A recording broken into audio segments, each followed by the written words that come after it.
Chapter number 5 continuous differentiability, class 12 and exercise 5.7। आज हम remaining part के बारे में बात करेंगे, यानी प्रूविंग कंडीशन के बारे में बात करेंगे। लास्ट क्लास में हमने डिस्कस क्या किया था? हमने डिस्कस किया था सिर्फ वो कंडीशन जहां सेकंड ऑर्डर डेरिवेटिव के बारे में हम बात कर रहे थे, पर अब हम प्रूव कंडीशन के बारे में डिस्कस करने जा रहे हैं। तो स्क्रीन पे बेटा ये क्वेश्चन आपके दिखाई दे रहा है? ठीक है। तो जब भी प्रूविंग कंडीशन की बात आएगी ना, तो बेटा दो तरीके हैं। एक तो हम क्वेश्चन के हिसाब से चलें और दूसरा क्वेश्चन को अपने हिसाब से चलाएं। ठीक है, तो अब तरीका दो है। अब इससे करने का तरीका, एक पहला तरीका ये है कि जो क्वेश्चन दे रखा है उसके हिसाब से चले। तो पहला काम क्या होता है कि उसने बोला y2, इस 2 का मतलब क्या है? वो सेकंड ऑर्डर की बात कर रहा है, ये फर्स्ट ऑर्डर की बात कर रहा है।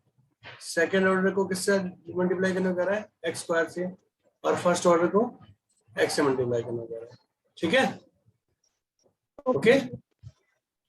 अब ना हम डिस्कस कर लेते हैं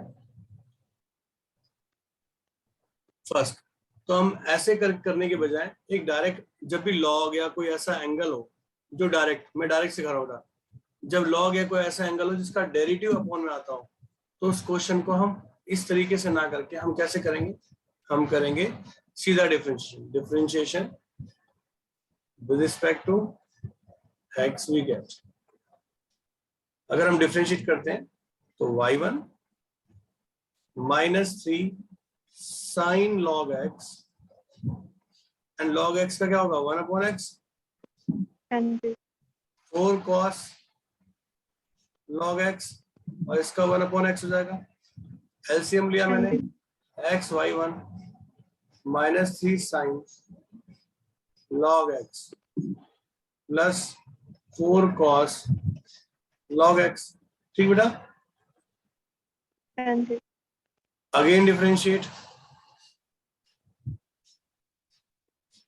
विद रिस्पेक्ट टू, तो यहाँ प्रोडक्ट रूल लगेगा। फर्स्ट सेम, सेकेंड का डेरिवेटिव, सेकेंड सेम, और फर्स्ट का डेरिवेटिव। ठीक बेटा, -3 cos log x हो जाएगा, और इसका 1/x होगा। 4 sin log x होगा, और इसका 1/x होगा। एलसीएम लोगे, x square y2 x y1 -3, ये माइनस कॉमन निकाल लेते हैं, 3 cos log x 4 sin log x। तो आपको नहीं लग रहा है ये माइनस y के इक्वल है? यही लेके चले थे ना, देखो। तो फाइनली क्या मिल गया मुझे? x square y2 x y1, ठीक। और यहां से आपका प्रूव हो जाएगा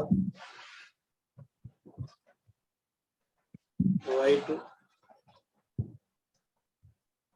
प्लस y0। ठीक है,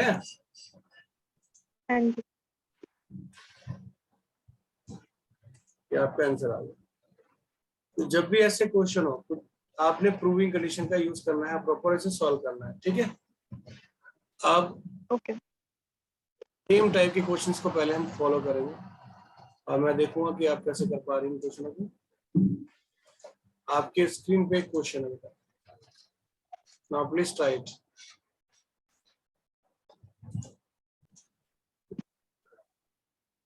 इस क्वेश्चन को ना उससे भी आसान तरीके से करते हैं। आपने जो किया दैट इज ओके, बट यहाँ पर e की y x + 1 है बेटा, इक्वल टू 1। e की y क्या हो जाएगा? 1/x + 1। यस और नो?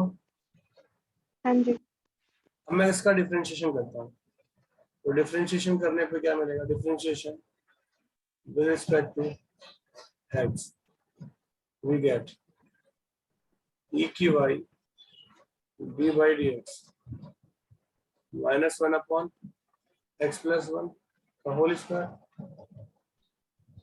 ठीक, अब e की y की वैल्यू, क्योंकि हमारे आंसर में e की y नहीं है, वो ये दे रखी है, तो मैं यहाँ डाल दूं।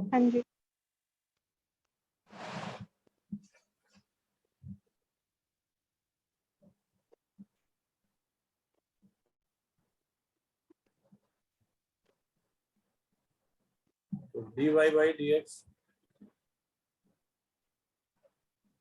ओके, हाँ जी।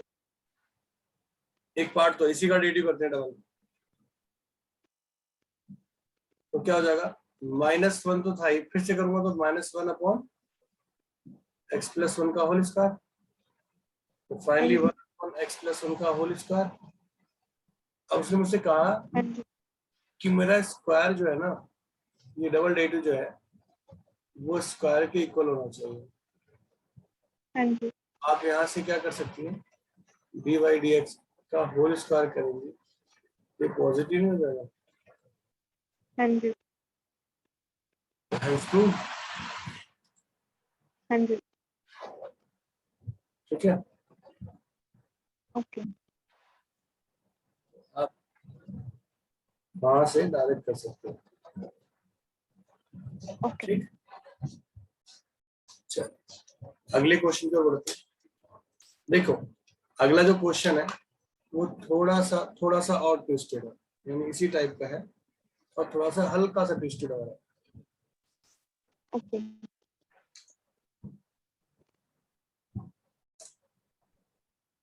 और क्वेश्चन को समझने की कोशिश करनी है। क्वेश्चन थोड़ा सा मतलब ज्यादा नहीं, हल्का सा मोल्ड किया गया है।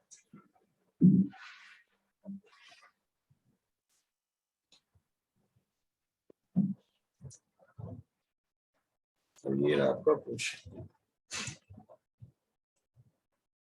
ठीक, देखो क्वेश्चन में क्या बोला, y equal to cos inverse x। ठीक है, find d square y upon dx square in term of y alone. Okay, तो उसने हाँ जब जी। क्लियर बोल दिया कि y की फॉर्म है, तो हम क्यों मेहनत करें, हम सीधा इस पार्ट को cos y equal to x चुना चाहिए। आप कर सकते हो ना, y हाँ इक्वल टू जी। cos इनवर्स x है, तो मल्टीप्लाइंग cos बोथ साइड, है ना, या taking cos both side, so this will become cos y and this is x. Now differentiate with respect to x, we get, क्योंकि derivative with respect to इसके है x के ना, हाँ जी। तो क्या होगा इसका, minus cos y dy dx, sorry cos का डेरिवेटिव होता है minus sine, minus sine. Equal to 1 dy हाँ जी। dx equal to -1 upon sine y, और फाइनली से माइनस cosec y लिख सकते हो आप, हाँ जी। देख सकते हो। हाँ जी। अब बेटा जी अगर आप अगेन डिफरेंशिएट करें,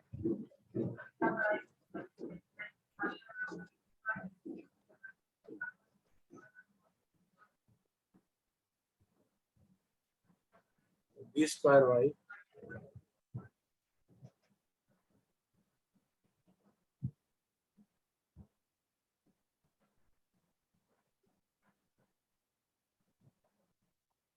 cosec का डेरिवेटिव क्या होगा, माइनस cosec y हाँ जी। इंटू cot y, है ना, और dy हाँ जी। dx, तो इस माइनस से माइनस कैंसिल, हाँ जी। cosec y cot y, और dy अपॉन dx की वैल्यू क्या है, ये है ना, ओके। तो फाइनली क्या हो जाएगा, cosec square y cot y। आई बात समझ में, हाँ जी। ये ज्यादा इजी था या आप वाला ज्यादा इजी था, ये ज्यादा इजी है। ऐसा कुछ नहीं है, अगर नहीं हो पाएगा तो उससे भी हम कर सकते हैं। अच्छा चलिए,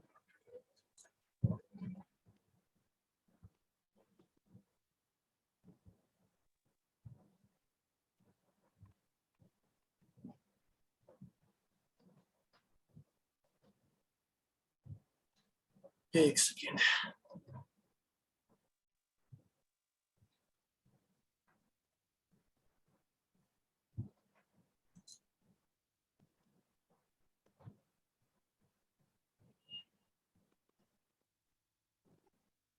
ये लीजिए अगला क्वेश्चन आपके लिए। और ये पेपर में कई बार आया हुआ क्वेश्चन, कई बार क्वेश्चन आया हुआ है, ये बहुत ध्यान से देखना।